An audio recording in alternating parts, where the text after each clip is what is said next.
This is Chris Casey, Managing Director of WindRock Wealth Management.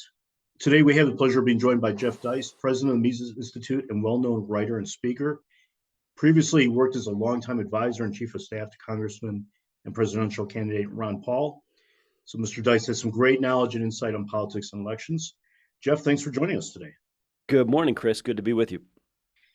So 2 years ago, we did a podcast where we talked about the elections. I remember remarking both of us were commenting on how amazing it was that Trump or the Republicans were in it at all, right? Like, so how are they not down 20 percentage points with everything going wrong that could possibly go wrong? And now I almost feel like it's the exact reverse, right? It's how can the Democrats be in any race? How are they not down 20 points across the board? Do you agree with that? And what do you kind of attribute that to? Well, I do agree with it. With the Trump phenomenon 2 years ago, there was this idea of the shy voter who doesn't really announce that he or she is unhappy with the left or with the progressive orthodoxy and was going to vote for Trump because that was the kind of thing that might make you unpopular with your friends or your social circle or at church or at work or something. So there were a lot of these sort of quiet Trump voters, and they may not have, and in fact, many of them did not particularly like Trump or care for Trump, but just viewed him as an alternative to this progressive juggernaut, the Hillarys and now the Bidens. And here, this time around, you don't have that. If the shy voter, there's no shy Democrats. people who are voting for the Democrats, despite all the problems in this country, I think are pretty open about it and pretty arrogant about it, actually. And I think the short answer as to why Democrats aren't completely out of it is because they're skillful using their friends in the media to promote, I guess, what we can call social issues. In other words, they want this election to be a referendum on Donald Trump's fascist, Nazi authoritarianism, although Donald Trump is no longer in office. They want this to be a referendum on things like abortion and trans and guns, all of which I would personally view as exceedingly minor issues. I know other people disagree with that, but nonetheless, relative to the big questions of war and peace, the US dollar, and the US entitlement debacle, I think those are very, very, very serious problems which stand to affect us all far more on a day-to-day basis personally in terms of, whether we are more impoverished going forward than we are today. So I hate to see this social issue stuff dominate, but let's face it, that's more interesting and more fun to people to talk about and debate. Abortion, for example, people would much rather talk about abortion than talk about what the Fed's been doing since 2008. It's just a fact. And so elections aren't won or lost on logical debate. They aren't won or lost on appeals to reason and sort of rational discussions of the facts. They're won and lost on emotion and tribalism. Nothing new about that, but here we are. I mean, Joe Biden is so clearly unfit to do anything other than go into a retirement home, and that's no knock on him. It's just father time. The Democrats in both the House and the Senate are clearly just almost deranged, beholden to the worst of their left progressive constituencies, and I mean the worst. I mean people who obsess about gender and things like that, and who were horrible with COVID. And as far as the Republicans go, they just don't provide a good or coherent alternative. They don't know how to talk about property and markets. They don't know how to talk about opportunity versus dependency, about ownership versus welfarism. All these things that at least you and I would say are pretty easy to talk about, but they don't do that, or at least they don't do that well. And I think part of the reason is they just don't believe it. I mean, at the end of the day, they're more of a corporatist party, and they're not very good on foreign policy from my perspective. And so the difference between not conservatives and liberals in this country, but between Democratic and Republican nationally elected officials is actually pretty small. And so I think that's what keeps the Democrats in this. I'm not convinced of a red wave on this coming Tuesday. I don't know when this will air. But nonetheless, I'm not 100% convinced, especially with respect to some of these governorships and Senate seats. The Republicans will probably win the House, but that's not really, to me, nearly as important as governorships. Yeah, some of these social issues you talked about, the ones that are directly relevant. I'll give you an example in Illinois. How about just personal safety? It's crazy what's going on here as far as the amount of crime. And now on January 1st, they're enacting what they call no cash bail, which really means no bail, meaning they just release people for really heinous crimes. Um, and I've personally spoken to lieutenants in the Chicago Police Department who man the downtown area, and the amount of crime is just skyrocketing. No one wants that post because it's awful. Um, so the social issues that are relevant aren't even being really discussed, at least in the appropriate forum. It's like it's all taking a back burner to what you mentioned is fairly minor as it relates to a daily direct impact on people, issues like abortion. Well, and of course, Mayor Lori Lightfoot, for example, simply denies that this is even happening. The Twitterati say, well, the murder rates are actually higher in these red states. And of course, what they mean is the deep blue cities within these red states. So yeah, when you look at red state murder rates, if you include Miami, if you include Atlanta, if you include Memphis, if you include New Orleans, if you include Birmingham, Montgomery, Alabama, those are, this is the trickery to try to make people not believe what's so obviously in front of their face. And people do care an awful lot about safety and law and order, and that might take the form of a shy voter, especially moms, for example, voting against the Lori Lightfoots of the world. But it is pretty amazing how the left just tries to openly deny what people see in front of them. I mean, look at the homeless situation. It's probably the worst it's ever been in this country, a supposedly rich country. If you go to Los Angeles, it's pretty remarkable, but it's not just Los Angeles. I mean, you can go to Portland and Seattle. You can go south of Los Angeles, Orange County and San Diego County, which used to be pretty tidy places, have huge encampments, huge villages. I was in Hawaii a couple of years ago, and Honolulu has vast numbers, an army of homeless people. And of course, some of this we can understand simply because the warmer places are more likely to have homeless because you can survive there. It's awfully tough to be homeless throughout winter in Chicago. But the fact that we can't grapple with these things, I think, is a matter. It's a failure of will.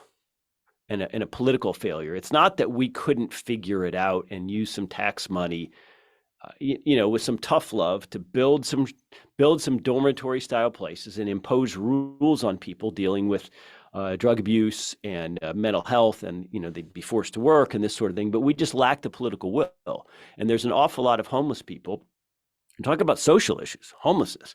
There's an awful lot of homeless people who are simply retreatists, who don't want to be part of a 9-to-5 job or family life or have rent and utilities or any of these basic things. And so they find it more amenable to live on the streets, given the matrix of services and free stuff which is available to them. I'm not saying it's a good life, but they can get disability. Oftentimes they can get Social Security, they can get food stamps, AFDC, that sort of thing. And so they just prefer it. And you can ask homeless people, and they say, no, I don't want to be in a shelter with a bunch of rules. I want to be out here using because I'm an addict, and I want to use whatever substance I use. So it's not that we don't have the sort of logistical or financial ability to deal with the homeless. We just lack the will. There was a time in American history where a homeless person would have been very harshly dealt with by a cop and forced to move along, and we just can't or won't do that anymore. And so it really is something, the way elections now shake out, and we don't talk about virtually anything important, and we talk ad nauseum about all kinds of unimportant things. And for people who listen to your show, for people who are, have some wealth to manage, for people who are worried about their investments, I mean, this is pretty important stuff. I mean, what's going on with the dollar is no joke. And if we don't get out in front of this, we're going to find that our kids and grandkids are really facing something, a significant decline in the American standard of living. And so all of us who are fortunate enough to have reached a certain age and to have grown up in the West, and as a result of that, not so much through our own efforts or brilliance, but the result of previous generations, had a pretty nice material standard of living, I think we have an obligation to those future generations. And what I really hate about elections and politics in general in this country is how much they're just focused on the current time period, how they encourage us to want free stuff today at the expense of tomorrow. That to me is a tragedy. Yeah. Speaking of which, I was bike riding a couple weeks ago, and I remember I was at this junction, which was like at a kind of close to a homeless shelter, and there was a guy like kind of standing on the sidewalk next to me who literally had a nicer bike and a nicer phone than me, and he was homeless. So I was like, I'm doing something wrong. Um, so let's assume that there is no, overwhelming red wave, and in fact, the Republicans, just capture the House. Maybe the Senate remains tied, or maybe they don't capture, or maybe they lose it completely, even without a tie. Um, do you see anything changing? Meaning, will it effectively block any kind of dangerous progressive um, agenda, or do you see any benefits? Whether it's, for instance, hearings on particular matters or investigations. I think there's minor benefit in the sense that we should generally support divided government, and we should generally support the thwarting of the Biden administration's agenda. And if you look at these people, I mean, what's really changed in Washington is not so much just the ideological tenor, but the fact that there's really deeply unserious people involved in presidential administrations and executive agencies. I mean, true ideologues, people who are unhinged from reality, people with agendas that are so uneconomic, agendas that just absolutely don't comport with human nature. That I think has changed. That's far more important than the old liberal conservative divide, is this sort of reasonable grounded in reality versus unreasonable grounded in utopian thinking. So if some of the people around Joe Biden are so wildly to the left of this image people had of him as this sort of old corporate senator from Delaware and someone who's been in DC forever, and we can trust him and he's not a radical and this and that. Well, I mean, maybe he's not, but the people around him sure are. So yes, I think there's some benefit in the Republicans just having the House, for example, or the Senate, in terms of thwarting that. But I don't see a lot of upside, because we've seen this movie before where the Republicans have 2 or even 3 branches of government. In the early 2000s, when George W. Bush was president, the Republicans had the House and the Senate. What did we get out of that period? Well, we got 2 disastrous wars in Iraq and Afghanistan. We got Medicare Part D, which, by the way, the prescription drug benefit costs more in actuarial terms over time than the original Medicare, the office visits. The drugs cost more than the office visits. So that was an absolute time bomb created by Republicans in charge. We got the Department of Homeland Security and the Patriot Act, which are, the latter is clearly going to be used against so-called MAGA white supremacists, fascist nationalists, whatever terms we're using now for people right to the right of Mitt Romney. And so I don't have a lot of faith there. I think that Republicans in general, if you look at Mitch McConnell, if you look at House Minority Leader McCarthy, I mean, these are people who are simply get along people who want to run things, perhaps in the House and Senate, but that doesn't mean that they really view the world much differently than Hillary Clinton does, or that Mitt Romney does, or Liz Cheney does. So I don't have a lot of faith there. Where I find things far more interesting and hopeful and optimistic is at the state and local level, because I think some incredible things are happening there.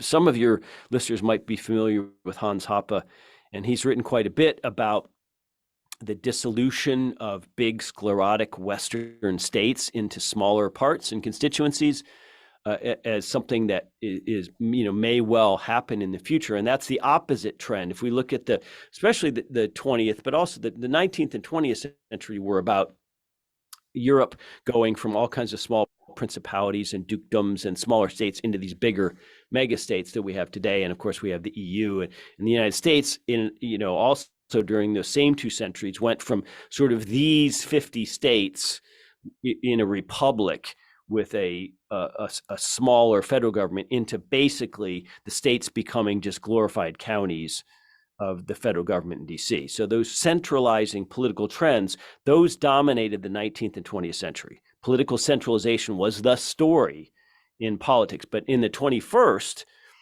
if Hans Hoppe is right, and I certainly hope he is, we may see a decentralizing impulse. And we've gotten some great glimpses of that during the COVID crisis, where we had a lot of people voting with their feet.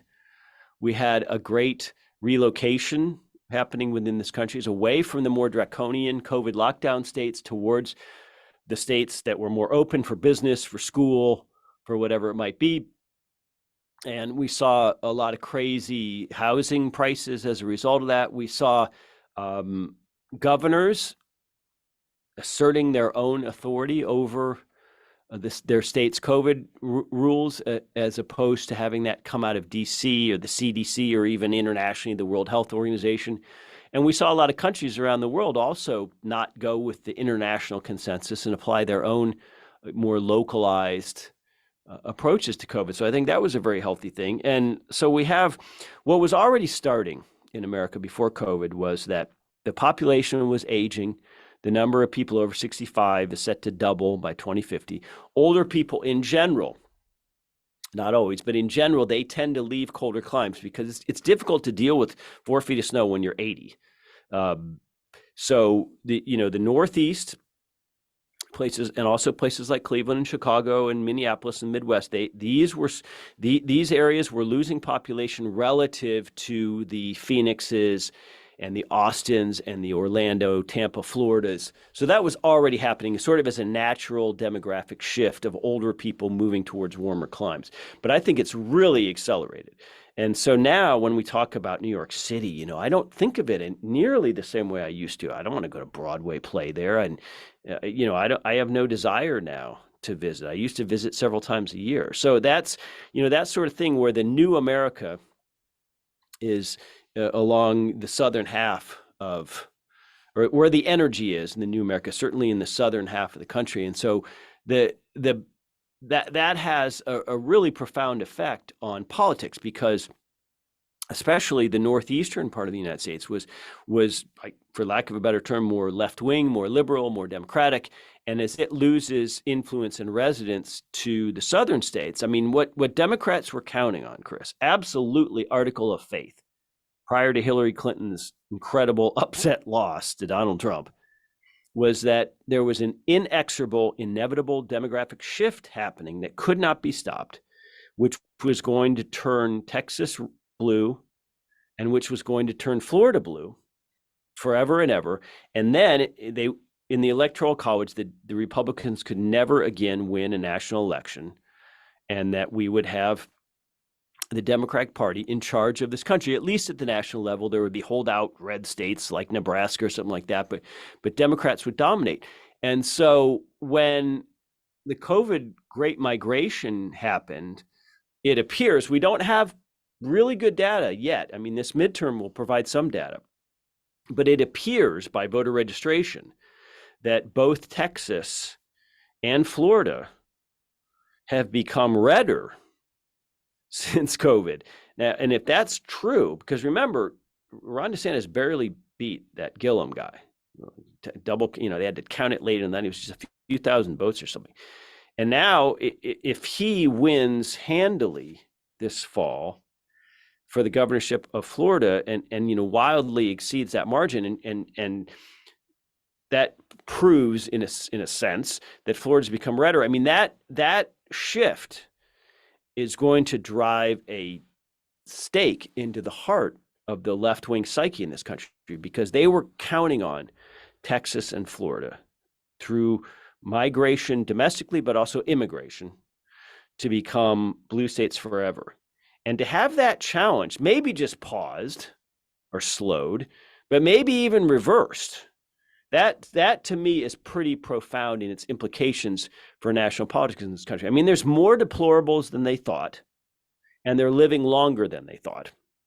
And we see this in Europe too. How do you think this lady wins in Italy? Well, I mean, people from her party took enough seats to coalesce with other parties, similar parties, and make her president or prime minister. Sorry, I forget which they have in Italy.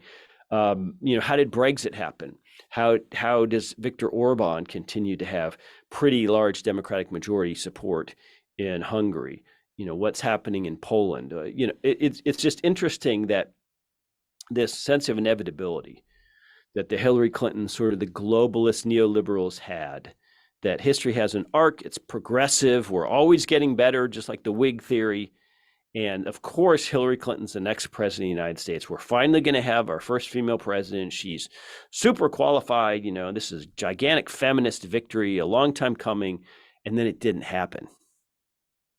And that's pretty remarkable. And maybe we'll see, but maybe this midterm will be not as big as that, but will be a further sign that some of these things that our left-wing friends imagine were inevitable actually aren't.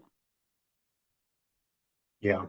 To your point about the increased assertion of states, their authority vis-a-vis the federal government, I always say that one of the two greatest things Trump ever did, one is just the appointments up and down throughout the judiciary and kind of remaking that whole branch. But on top of that, and I doubt this was for philosophical reasons, I'm sure it was just kind of cover his butt, it was more of a political expediency, was really passing on the lockdowns to the states. And it's only because of that we have someone like DeSantis and some of the others that were able to stand up, and then building on that, assert other states' authority. So, looking forward to the next election, because this all kind of ties in with what you're talking about. How do you see it playing out? In particular, someone like DeSantis, who's built up a pretty nice following, with kind of the lingering specter of Trump running, whether or not he will. How do you see those two, I guess, potential rivals even playing out?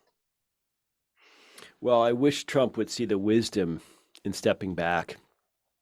I mean, he's way too old, and he engenders way too much animosity on the left. I mean, he really exercises the left as a boogeyman. So he could actually wield a lot of power by sort of staying out of it, but not officially announcing whether he's in or out, and being someone who supports DeSantis, who is not only far younger, but far more disciplined.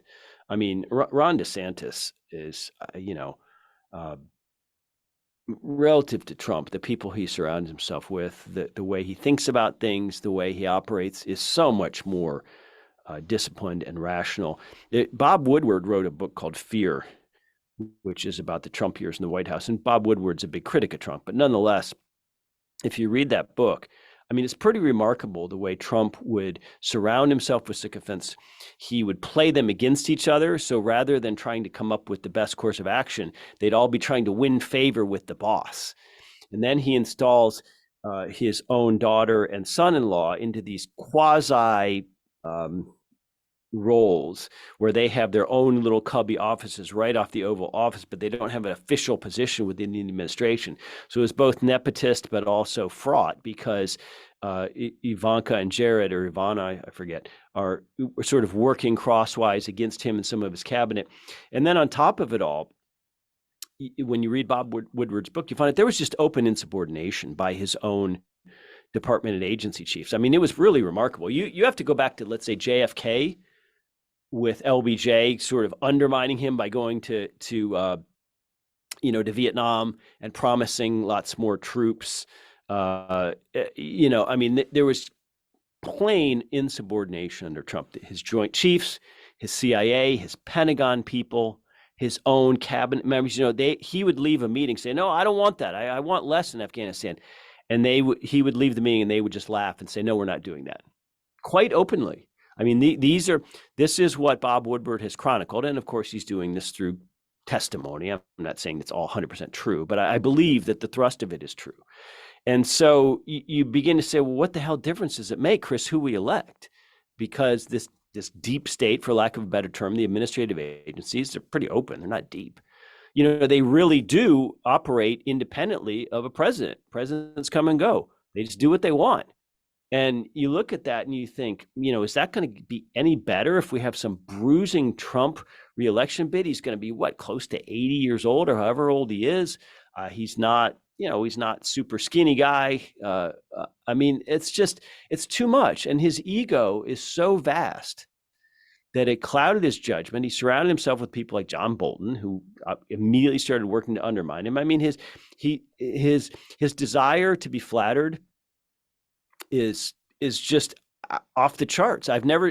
It's just almost unbelievable. I mean, lots of politicians have egos, but this guy, it really is something different. And so it made him unserious and unworkable in the office. And DeSantis has a much more cool demeanor, much more workmanlike, thinks steps ahead, very reticent on social media. He lets his staff do that stuff in their own names. I mean, there's just a million ways where he's vastly superior. Great wife and family, a great success story you can point to in Florida during COVID. I mean, this is someone with, Trump's business successes are pretty checkered at best, whereas DeSantis can point to, in my opinion, lots of people hate Florida, but in my opinion, real executive success during COVID in terms of not having any greater death or infection, infection death rates than any other part of the country, despite having tons of retirees, but yet having much better outcomes with respect to business closures and school closures and normal life and happiness and having people relocate there, people with money. I mean, if you look at states that are losing, like California, it's not just the numbers. I mean, the numbers aren't that dramatic in terms of a percentage. You say, well, okay, California lost X 100,000 people last year net relative to immigrants, and that's only 1% of the California population. Well, that's entirely true. The problem, and Florida gained, but only 1% of the net of the population. That's true on both ends, but it's the identity of that 1%. The top few percent in California pay just an astounding amount of the state income taxes because a lot of it's capital gains. And so, it's even more skewed than it is with federal tax receipts. California state tax receipts are unbelievably skewed. They're paid by just a small percentage of the very top earners. And so when those people leave, whether they're just going across the border to Incline Village, Nevada, or whether they're going all the way to Tampa, Florida, I mean, that's a very painful loss. Those are the sheep who have been paying for everything in California. So it really is something that I think DeSantis can hang his hat on. And I really, I'm not a big voter, to be fair, and I don't consider myself a Republican, to be fair. I consider myself a realist who sees the left for what it is and how unhinged, how separated from reality it is, and is just trying to be rational about the defensive measures we can take, in terms of my own children and maybe someday grandchildren.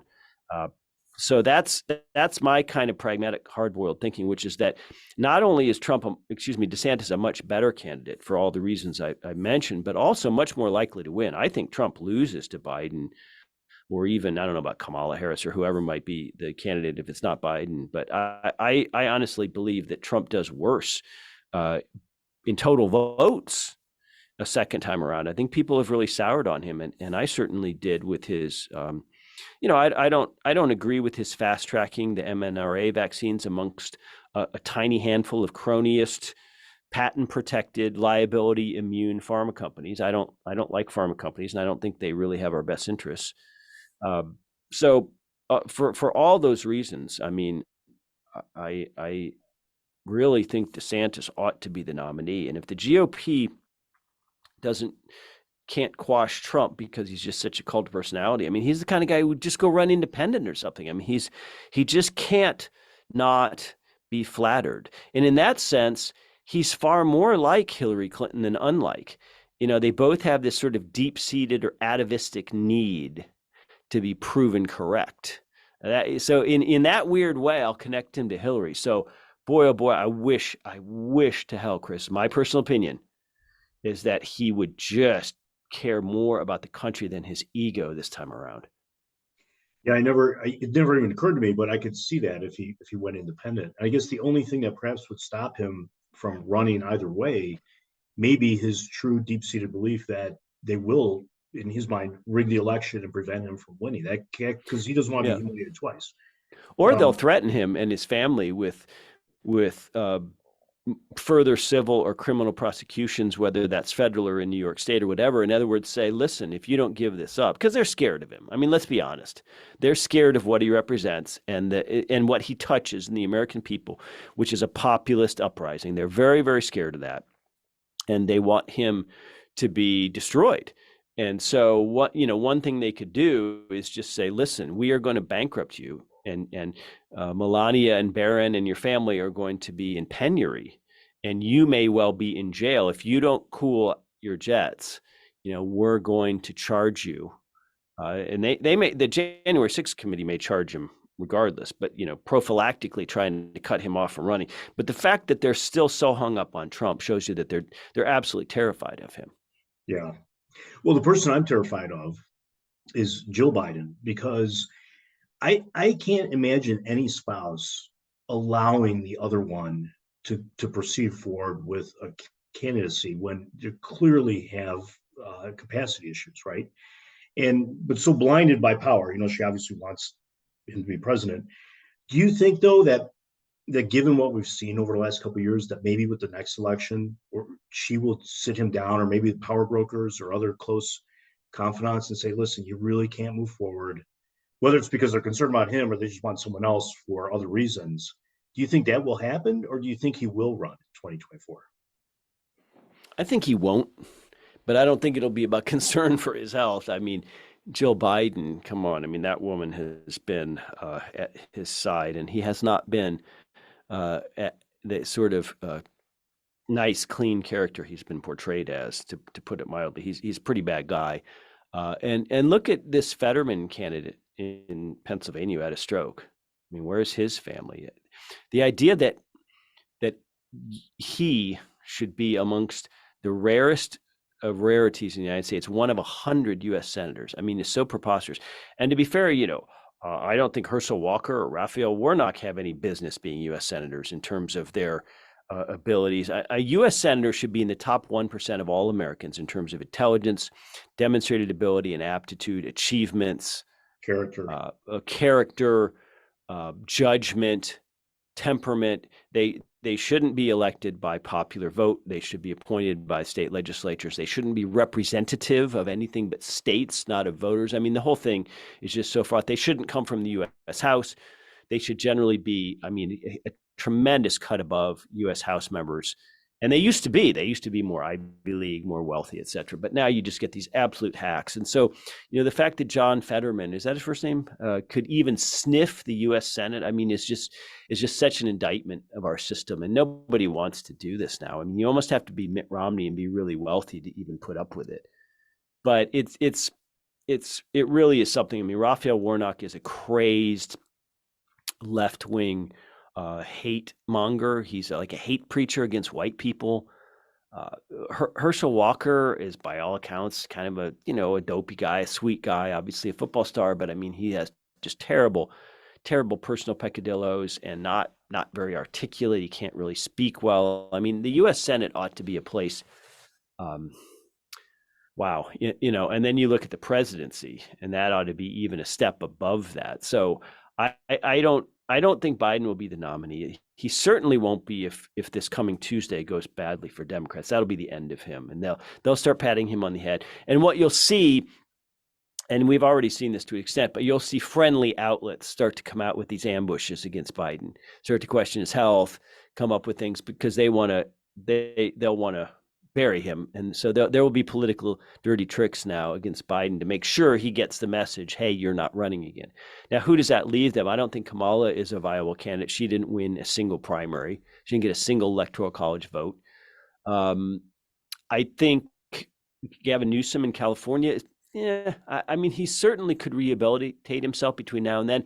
I think his actions during COVID, he had that. I don't want to call it a scandal, but just exposure when he was at that French Laundry restaurant, which happens to be this $600 a plate kind of place where he wasn't wearing his mask. But he's also got a pretty embarrassing press conference in his past where he, stupid, he admitted to some marital affair or something. I don't really exactly remember what it was, but so I think, he's somewhat damaged goods. Obviously, Cuomo in New York is no longer a viable candidate.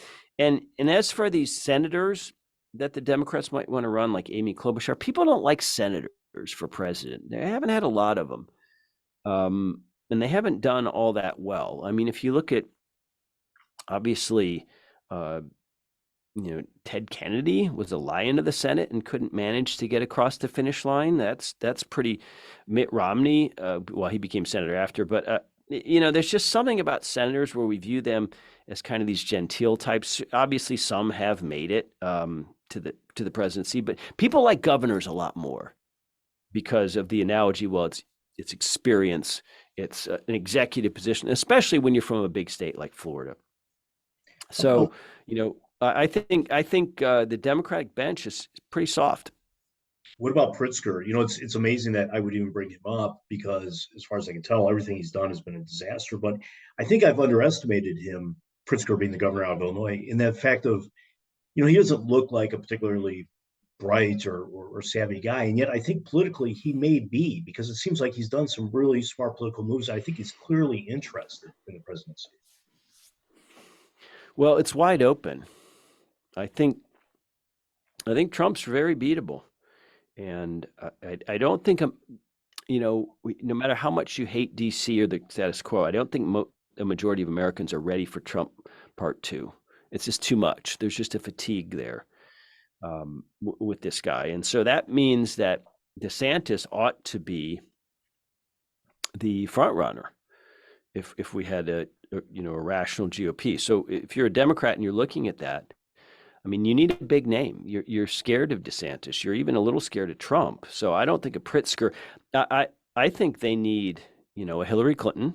I would absolutely not count her out. She has lived her whole life feeling that she deserves to be president. There is a burning hole within her. She is obviously a psychopath, and psychopaths don't take social cues very well, including social cues where you lost 2 elections. Right? I mean, that by definition, psychopaths are unconcerned with the feelings or thoughts of others. So I wouldn't put it past Hillary Clinton. I wouldn't put it past Michelle Obama. I wouldn't put it past a lot of people. And I think, we forget it wasn't that long ago.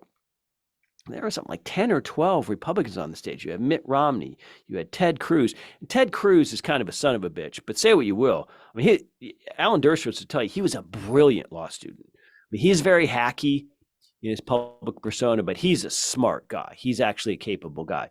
You had Rand Paul. You had that Scott Walker governor guy from Wisconsin, who was kind of a Koch favored guy. I mean, you had Mike Huckabee. You had Rick Santorum from Pennsylvania. Those two were sort of more the Christian conservative end. I mean, you had a pretty big slate of candidates. Michelle, oh gosh, I can't remember her last name. The former congresswoman. So you had a pretty big Bachmann. Range of candidates. Yeah, Michelle Bachmann, right? And I would suspect that if the Democrats were smart, they would want to do something like that. I mean, don't just select Gavin Newsom and then find out that California is actually deeply unpopular. Just the idea of a California governor is deeply unpopular in swing states. But we're going to find out a lot more on Tuesday because states like Ohio, Pennsylvania, Iowa, Georgia, if Georgia turns blue with this Stacey Abrams woman, and if Raphael Warnock beats Herschel Walker, both of which are very possible, then, Georgia is a huge state with a lot of electoral college votes. I mean, that's going to be, you got to look at these sort of swing states. Nevada, is Nevada actually going to elect a Republican to statewide office, which they haven't done in quite a while with Laxalt? That's going to be interesting. But I don't know. I think the Democrats are going to need a big name to overcome, because Trump and DeSantis, are brand names. They are established brands. Hillary Clinton's an established brand, but the rest of them really aren't. And just that brand thing is huge in politics. It's pretty remarkable. But at this point, again, from a self-defensive posture, I gotta hope it's DeSantis. Well, Jeff, this is great. I really appreciate your time. Obviously, people can find your writings and follow you on at the Mises Institute. What's your Twitter handle? Because I know you're very active on there as well. My Twitter is at Jeff Deist, JEFFDEIST. It brings me no joy, but somehow I can't resist. How are you not banned? I just can't resist it. It's not good. It's like eating. It's like opening a box of chocolates and having 10 of them. It's like, yeah, I should just have 2. Well, Jeff, thanks for your time. Yeah, thank you, Chris.